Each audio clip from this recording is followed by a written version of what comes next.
Pal Jim Jefferies is on the phone. Ah. Good morning, Mr. Jefferies. Good morning, guys. How are you? All right. I got to apologize for that text over the weekend. That's all right. My buddies were down there in Philly. We're going to see Dave Chappelle. Uh-huh. And I guess Jim Jefferies is doing some of the dates. Ooh. So I finally called in a favor. I wrote Jim because my guys were sitting on the lawn. I write Jim. I'm like, hey man, my guys are seeing you tonight. Can you maybe help me out with getting them better seats? Uh-oh. And he just writes back, what show are we talking about, mate? He wasn't with Chappelle in Philly. Oh. So then I felt like a complete asshole. Well, you should. But I guess you're doing some Chappelle dates on the West Coast? I'm starting Sunday, and then I'm doing. I'm doing Arizona, Irvine, Vegas, and San Francisco. But they put me on the poster for all the dates. Yeah. Uh-huh. There's like 15 shows, so I get abused every fucking day because someone's like, yeah, dude, the only reason I came to see the show in Austin is because I'm like, wow. Sorry. It's not your fault. Yeah, that's not cool. You didn't make up the posters. Yeah, because now you look like an asshole, like you're canceling shows or whatever. Yeah, I look like I'm just not showing up, but I am. I'm showing up to the ones I'm meant to be doing. But I'm a little bit nervous about them. They're like 30,000-seat gigs. I can't see it going well. Yeah, and there's been a little controversy with Chappelle. He's back on track. Yeah, he is. He had a little controversy. He just had a bad gig. I do that like weekly. Like I'm in a club where I go, well, you can all fuck off then, and I storm off. It sounded like the people were fucking being assholes, though. No, blurting out shit from the old show. Jim, I want to talk. With 30,000 people, it's not like you can go, oh, that bloke that's heckling over there, get him out of here. Right. True. I want to talk to you about a tweet yesterday.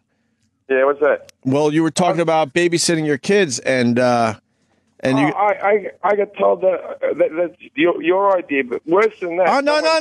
I'm not going there at all. Of course not. I'm not. That's not why I'm bringing it up. I'm bringing it up because I have talked about it on the show, and I could completely relate, and it drives people nuts when you say it. And from time to time, I go, I had to babysit my kids last night, and they're like, if they're your kids, you're not babysitting. But the reality is, there are times where you're absolutely just babysitting. You're just fucking making sure they're not killing themselves, and then there's a lot of times where you're doing fatherly things with them.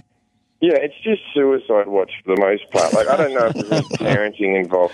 My kid's first word yesterday, no. Yeah, so you think most of us say dad or mum or something. Right. His first word, no. So pedophiles beware. That's isn't that like kind of a telling thing if your kid says no first? I think he probably assumes that's my name because he hears his mother say it to me so much. I don't know. How's it going? You're almost a year in, I think.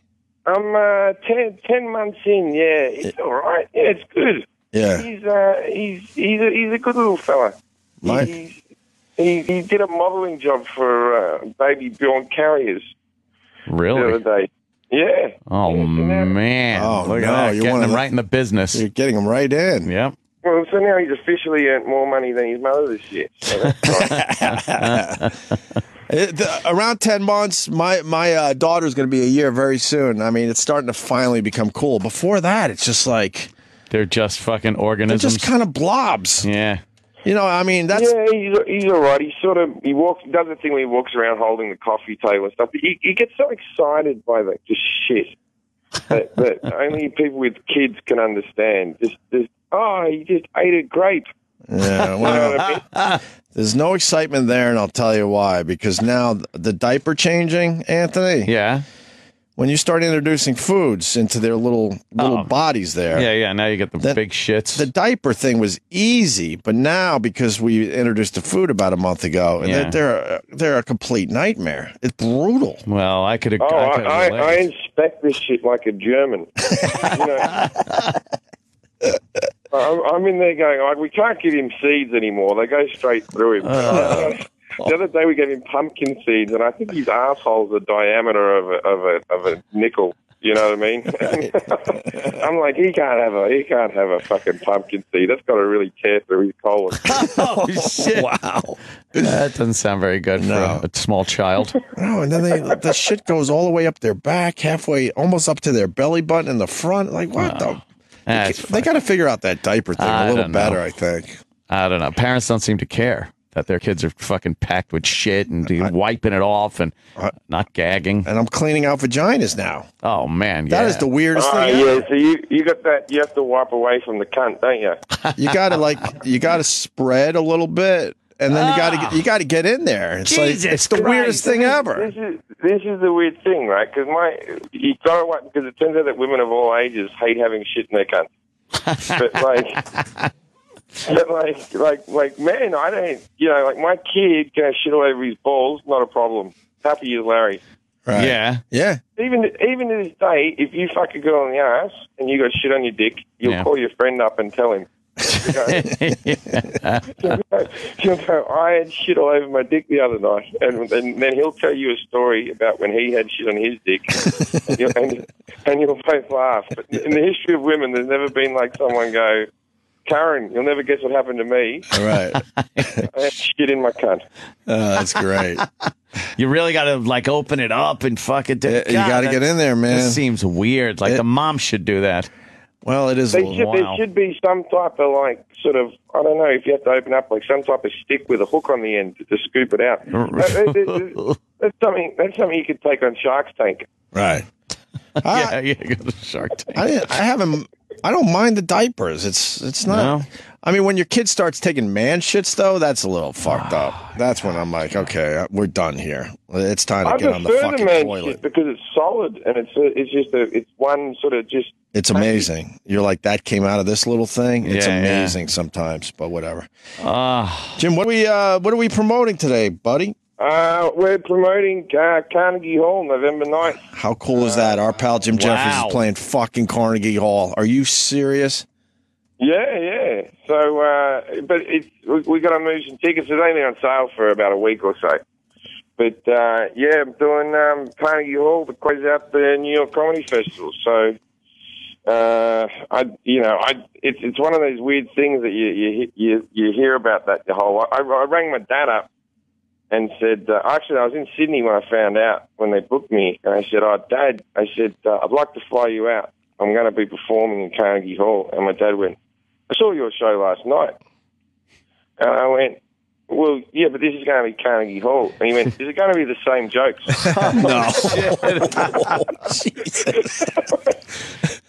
No. Not quite getting the gist of the whole Carnegie Hall thing. Huh? Parents have a way of... No, from Australia, he didn't quite get it. Parents have a way of just bringing you right back down to earth, man. And used to tell a story with his mom and how she would talk about our radio show. We would be just fucking kicking ass. And how would she...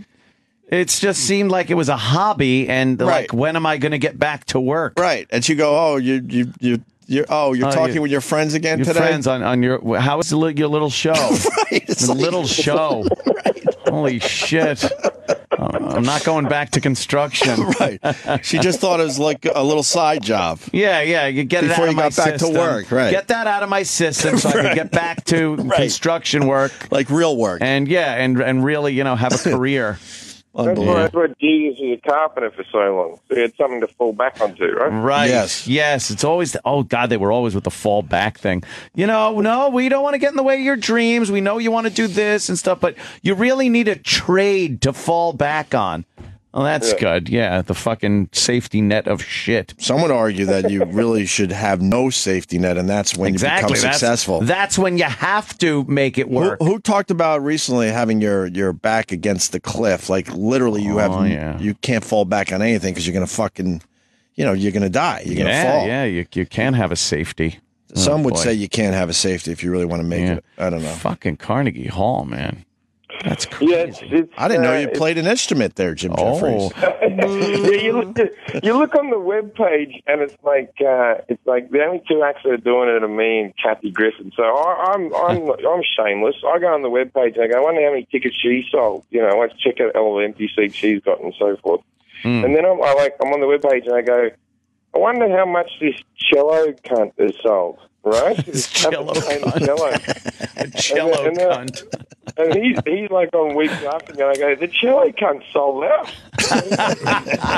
He must be really funny. If it's billed that way, man, I would go see it. Yes. Cello cunt. I will absolutely go to the Carnegie Hall show to see Jim Jefferies. I think that's a good one, man. An amazing accomplishment. Saturday, November 9th, right? Yeah, on the Saturday, yeah. Tickets on sale now for Carnegie Hall. And I think we might even be filming a little tiny bit of it for legit, but because we're going to be right bang smack in the middle of filming the season 2 when that happens. So we'll cool. See. Yeah, second season. Congratulations on that. Yeah, we start that next week. We're filming in a water park, but the problem is we're still trying to cast my dad, and it's gotten a bit tricky to find an elderly Australian man who's funny. But we'll see how it goes. We want Paul Hogan. And we've been trying, and we still haven't gotten an answer back yet. I don't know if I'm meant to say anything, but fuck it. What difference can it make? He's going to say no. But what the fuck is Paul Hogan doing? Well, this is what I think. Right. What else is he doing that he can't do your show? What the hell's wrong with this guy? Yeah, no one's seen him in a while. Right. Well, I just don't think he needs to work. I think he's just happy as he is. Which yeah. Is fair, yeah, but that'd be a cool gig. Tired. The show's hot. People are talking about it. You can be your dad. That's cool. Yeah, I think so. I'd like to just hang out with him for a while. You know what I mean? Have him and John Ratzenberg in a scene. Fucking, that's all I wanted. Right. It's not too much to ask. And then we've also got to cast a morbidly obese woman to play me mum. And and we're trying to ship one in from Australia, but we're having visa problems. It's true. Really? Yeah, because if you're a famous actress, they'll just give you the visa and let you come over and work. But they're like, what's this humongous lady you want? What is she doing? I can't wait to check that out. Yeah, absolutely. And I sent a few of the actresses to my mother. I sent photos, and she's like, "You must really hate me." I'm like, what am I going to get? A good-looking chick? What am I going to get? Fucking no. You got to get a supermodel or something. Your mom's doing all right. She's all right. Yeah, she's can't leave the house anymore, which is a blessing. But she's all right. Yeah. Why can't she leave the house? Well, she's too fat now. Really. Oh man. So are they going to be cutting her out of her home eventually? No. My dad won't notice she's dead. I know. Jesus. She'll probably disintegrate the same way that Dad let the rat in the wall die. Oh, yeah.